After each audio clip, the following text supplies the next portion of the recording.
Hey, what's up, Unbroken Nation? One of the biggest struggles that I had, which actually it's what's interesting was I talk about this with people and they go, that's shocking to me. I could never believe that was true.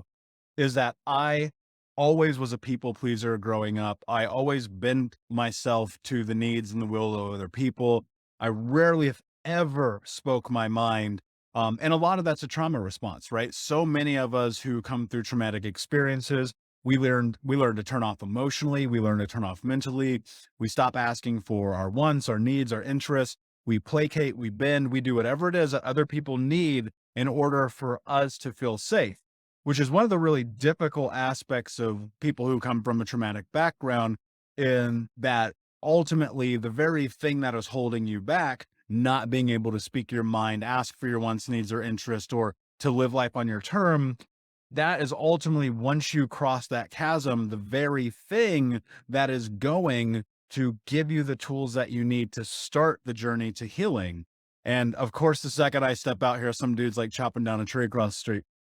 Um, and and what I thought about in my journey was being 27 years old, well, almost a decade ago now, but most of my 20s, always doing what other people needed me or wanted me to do was the very thing that was keeping me stuck. And it wasn't until I started leveraging my voice and deciding that, you know what, whether I'm going to, and this happened, and I'll tell you this is the truth about it. I lost friends, I lost relationships, I lost business opportunities because I started only speaking my truth. And when you only speak your truth, you unfortunately, I hate to break it to you, at times are probably going to rub people the wrong way. And I don't think that's intentional, right? I've never intentionally tried to hurt people in speaking my truth, right? But you hear the old adage that the truth will set you free. And so I made a decision around this idea of why honesty and truth had to become one of the foundational principles of my life. And it's because one of the things that I learned very young was how to be a very masterful liar. And I learned that through my mother, through my grandmother, through my community. And one of the things is that it was reinforced that being dishonest would actually help you achieve the things that you wanted in life. So I'll give you an anecdotal version of a very long story, is that I watched my mother lie to people constantly to get what she wanted. My mother was very narcissistic. She was later diagnosed with bipolar.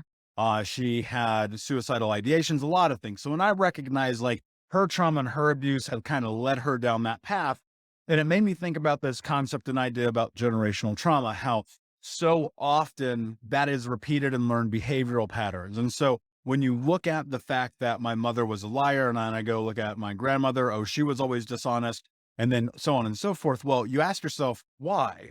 Well, that's probably a survival mechanism. You have to learn, one of the things that we do as human beings, which is actually really innate and a part of us, is to measure environments, to make decisions based on those environments, and to determine through the decisions we make about those environments whether or not we are safe. And if we are not safe, then the brain will go, okay, well, what do I need to do to actually survive this circumstance? And for many people, it's lying, it's being dishonest, it's telling other people what they need to hear to keep you safe.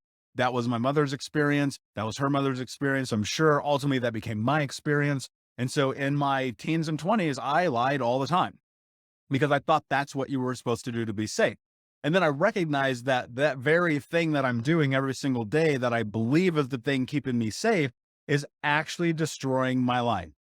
It's ruining my friendships. It's ruining my relationships. It's ruining my health. It's ruining my mental health. It's ruining anything that I could possibly have, because ultimately the greatest tool in this journey is know thyself. And so if you do not know thyself, you will not be able to go into the next level in this journey. And for me, the very thing that I needed to do was get clarity on who I was and recognize that every time I was lying about who I was actually taking gigantic steps backwards. And so I made this declaration, again, understanding the why, like, why am I doing this? Why am I making this choice and this decision to be honest, to not lie, to show up for myself, to live in authenticity and vulnerability and love and all of those things, is because I realized that if I didn't, then I was forever going to remain stuck.